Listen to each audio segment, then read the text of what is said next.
तो आज विधानसभा में हेमंत सरकार केंद्रीय कृषि कानूनों पर चर्चा कराने का प्रस्ताव विधायकों को दे चुकी है। हालांकि इस मुद्दे पर हंगामे के पूरे आसार अभी से ही दिखने लगे हैं।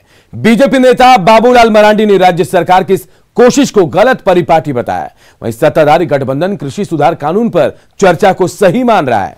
बीजेपी विधायक दल के नेता बाबूलाल मरांडी ने कृषि सुधार कानून पर वाद विवाद को असंवैधानिक बताया। उन्होंने कहा कि लोकसभा और राज्यसभा से कानून पारित होने पर विधानसभा में बहस का कोई औचित्य नहीं है। कृषि सुधार कानून को किसानों के हित में बताते हुए उन्होंने साफ कह दिया कि बीजेपी के विधायक विधानसभा में इस विषय पर अपना विरोध दर्ज कराएंगे। जो कि इस प्रकार की अनार-गनार जो जिसको बोलते हैं ना कि किसान आंदोलन को सपोर्ट करना या फिर विधानसभा में भी उस पर चर्चा कराना, तो इसका यही साफ दिखता है। पिछले दिनों में देखे कि कांग्रेस के नेता या कांग्रेस के नेता जो पूर्व अध्यक्ष राहुल गांधी, उन्होंने भी जगह जगह पर नहीं, बिल को तो वापस करना पड़ेगा। तो कहने का अर्थ है कि ये बिल्कुल लोकतंत्र में गलत परिपाटी को ये लोग डालने की कोशिश करते हैं। तो हमें लगा कि विधानसभा में तो आप सब लोगों को पता ही है कि विधानसभा अध्यक्ष हमें बोलने के लिए मौका देते ही नहीं है। तो ये बिल्कुल स्पष्ट है कि भाई ये जो पार्टी है, जबकि एक कॉन्ट्रैक्ट फार्मिंग पर भी किस प्रकार से लोगों ने दुष्प्रचार किया, जगह जगह पर भाई किसानों की जमीन चली जाएगी। और अब बात अवैध निर्माण के खेल की। राजधानी रांची में लगातार अवैध निर्माण हो रहा है। निगम की ओर से नोटिस दिए जाने के बाद और यूसी केस दर्ज हो जाने के बाद भी कुछ जगहों पर काम जारी है, तो कहीं काम पूरा भी कर लिया गया। निगम की कार्रवाई का डर इन अवैध निर्माण करने वालों को नहीं दिखता और ऐसे में रांची की टाउन प्लानिंग पर ही बड़े सवाल खड़े हो रहे हैं।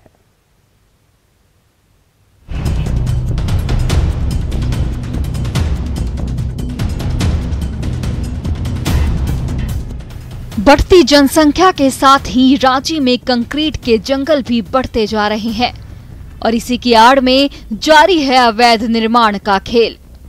पूरे मामले की जानकारी रांची नगर निगम को भी है, कार्रवाई भी की जा रही है, लेकिन निगम को कोई भी गंभीरता से नहीं लेता।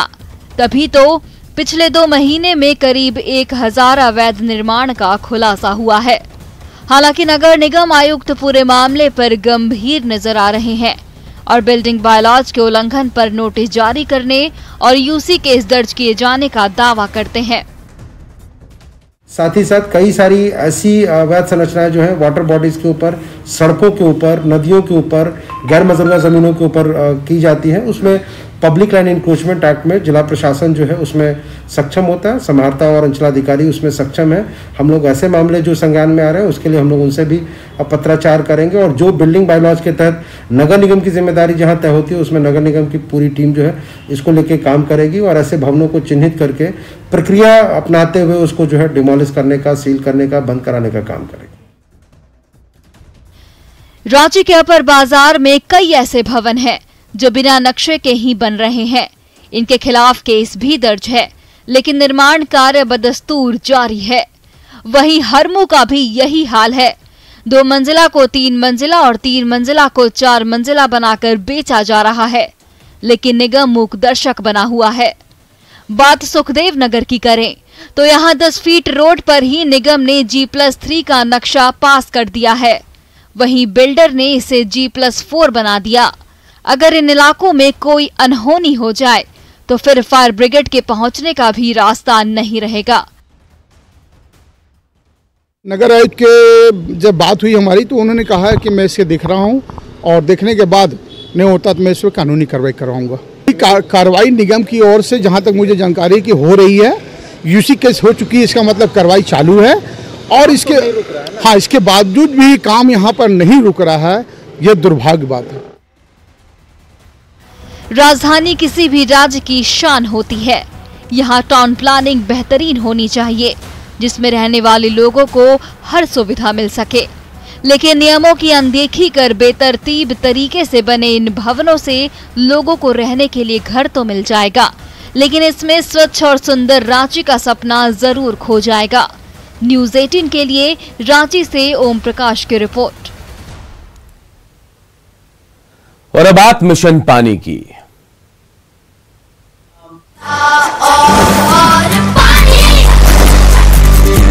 हमको बचानी है ये जिंदगानी,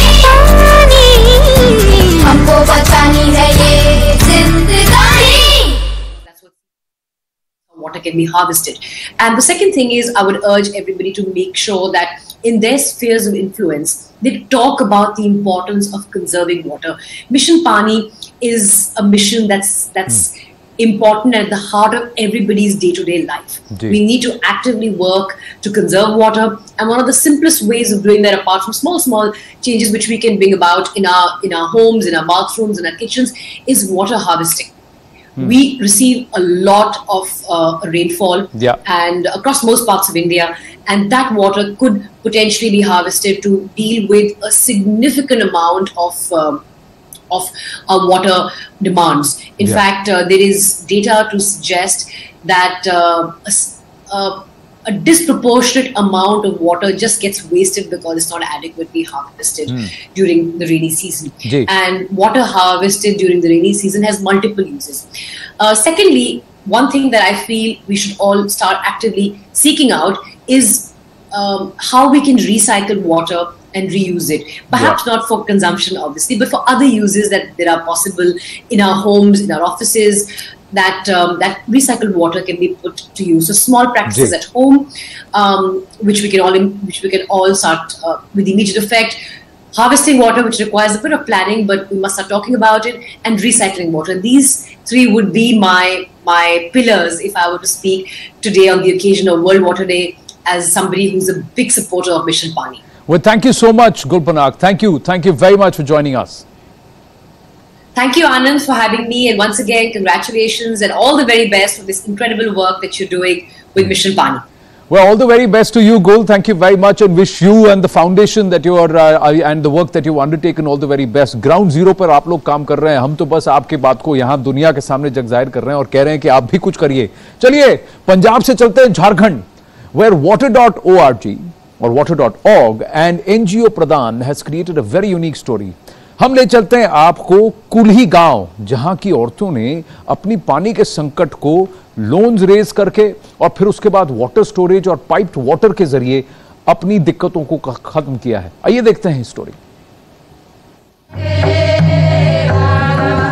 प्रधान एक ग्रास रूट एनजीओ है जो गुमला क्षेत्र में पिछले 15 साल से काम कर रही है। ये जो गांव है कुलीबैरा टोली है और इस गांव में पहाड़ी क्षेत्र होने के कारण पानी का बहुत समस्या होती थी। चापानल जाते हैं पानी लाने के लिए तो लाइन में खड़ा होना पड़ता है, बहुत समय का बर्बाद हो जाता है। बैल भैंस सब तालाब में हम लोग नहाते थे, पानी पिलाते थे और उसी पानी में हम लोग नहाते थे। कुएं से पानी लाने में थोड़ा डर लगता था, ऐसे बाल्टी डाले थे तो पलटी हो के उधर सिर हो गया और पूरा कुआं में ऐसे है। गांव में हम ही लोग का खानदान का 6-7 आदमी मैंने मर गया। नदी नाला और बहता हुई पानी पीते थे और कुआं के जो पानी पीते थे जिसमें हमारे हैजा, डायरिया और खुजली बहुत तरह के ऐसा बीमारी मेरे पास आ रहे थे। आइए जाने किस प्रकार से इन स्वयं सहायता समूह की महिलाओं ने अपनी परेशानियों का समाधान निकाला। So this partnership with water.org has been initiated since January 2019, and in one of the villages, Kulibaratoli, where women have taken loans from the self-help groups to an extent of more than 2 lakh rupees. I would like to thank water.org, which has enabled Pradhan and the communities that we work with, and this very innovative model of financing in which and then we have been able to support the community mobilize their own finances. This we find has been very useful to us in enabling the communities that we work with access running water. यहाँ पे पहले हम लोगों ने training रखा, meetings रखे, उनको बताए कि पानी लाने में जो समय लगता है अगर वो आपका बच जाता है तो किसी और आजीविका के क्षेत्र में उसका प्रयोग कर सकते हैं। उन्होंने अपनी बचत से 50,000 रुपए इस काम के लिए इन्वेस्ट किया। उसके बाद में ग्राम संगठन के थ्रू वहाँ से लोन लिया।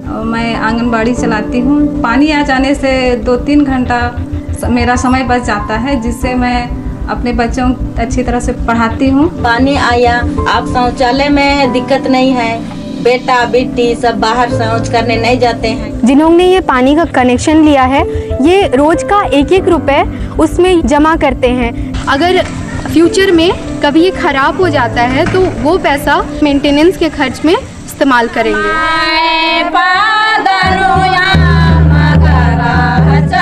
Water.org helps the communities get access to safe water and sanitation. We are absolutely sure that they know what solutions they want, but what they often lack is the upfront capital, and that's where we come in. So Water.org helps solve this market failure of access to finance by partnering with credible organizations that have long-standing presence in those regions. We're delighted to be partnering with Pradhan, which is one of the largest self-help group promoting institutions. And we do hope that this model will become a great example in the way Jal Shakti Ministry's mission of Har Ghar Jal is rolled out. And we are absolutely confident that this model will be used in many other villages in many other states across the country.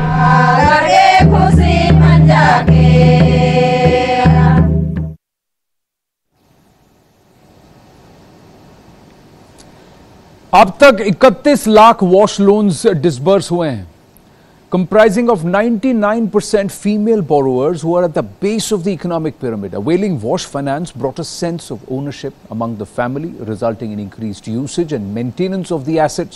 These loans are available to upgrade, retrofit bathing facility to the toilet, roof rainwater harvesting, water filter and storage facility for water. चलिए अब चलते हैं एक और बहुत special initiative के बारे में जानने के लिए, समझने के लिए।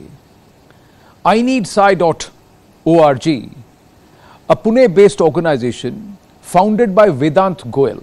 Now that works to create water conservation habits among students and travel to schools across Maharashtra to educate students on water conservation. Vedant, बहुत-बहुत धन्यवाद हमारे साथ जुड़ने के लिए. Thank you so much. Let me first ask you. स्वच्छता और पानी हमको बचानी है ये जिंदगानी, हमको बचानी है ये जिंदगानी। झारखंड में कोरोना पर कंट्रोल के तमाम दावे किए जा रहे हैं, लेकिन हाल के दिनों में बढ़ती हुई लापरवाही से कोरोना संक्रमण लगातार बढ़ता जा रहा है। रविवार को झारखंड में 83 नए मामले सामने आए हैं, जिसमें रांची से ही अकेले 48 कोरोना मरीज मिले हैं। इनमें एक मरीज की मौत की पुष्टि भी हुई है। राज्य में मार्च में ही अब तक 1313 कोरोना मरीज मिले, इनमें से 778 मरीज रांची के ही हैं। झारखंड में कोरोना के एक्टिव केस की संख्या 756 तक पहुंच गई है। इसमें रांची के 401 एक्टिव केस है। अभी होली भी आने वाली है। ऐसे में एक्सपर्ट कह रहे हैं कि अगर सावधानी नहीं बरती गई तो आने वाले दिनों में संक्रमितों की संख्या अचानक तेजी से बढ़ सकती है। और पिछले 5 दिनों के आंकड़ों की बात करें तो कल अकेले बात करते हैं। कल झारखंड में 83 नए कोरोना संक्रमित मिले हैं और इनमें से एक की मौत की पुष्टि भी हो गई है। वहीं 20 मार्च की बात करें तो 20 मार्च को कोरोना के 123 नए केस मिले, जबकि 19 मार्च को 105 केस मिले और इसी के साथ 18 मार्च को 97, जबकि 17 मार्च को 82 कोरोना संक्रमित मिले।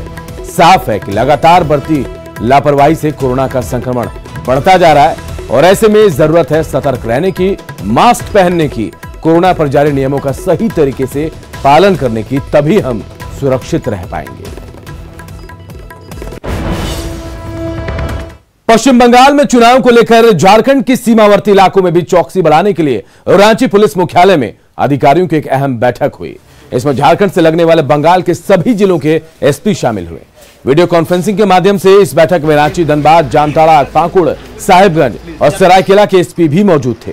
बंगाल चुनाव में नक्सली किसी भी तरह की बाधा ना डाल सके, इसके लिए दोनों राज्यों की पुलिस सीमावर्ती जिलों में संयुक्त अभियान चलाएगी और झारखंड से लगने वाली बंगाल की सभी सीमा को सील करने के साथ ही चेकपोस्ट भी बनाने के निर्देश दिए गए हैं।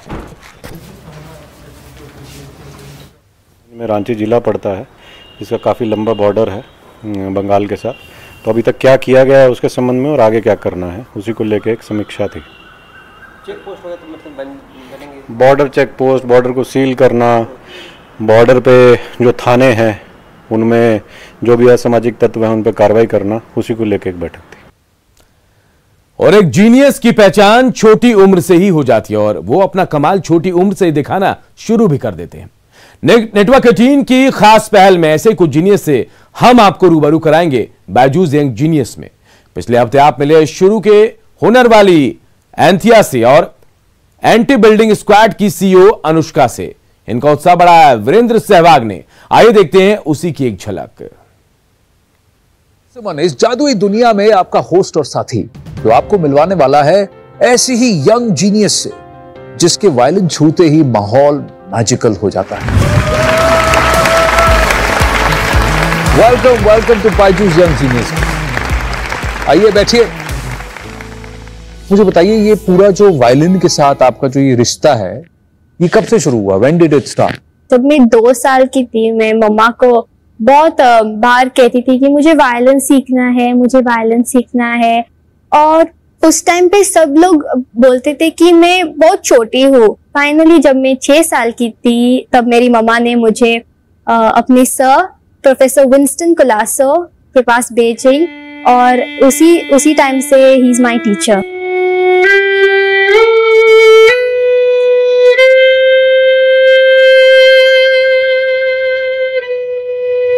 Althea, you're remarkable.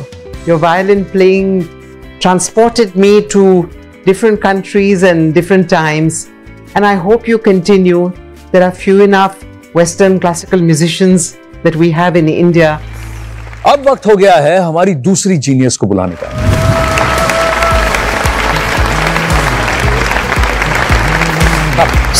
हाय अनुष्का। हाय। ये आपके टी शर्ट में क्या लिखा है? मैं जब आप एंट्री कर रही थी मैंने देख रहा था कि आपने क्या हम किसी से बुली नहीं, हम किसी से बुली नहीं। अरे वाह, बहुत अच्छा मैसेज है ये। Anushka, first of all, thank you very much for doing this great gesture, and I'm really happy if I can help you anywhere. Just let me know.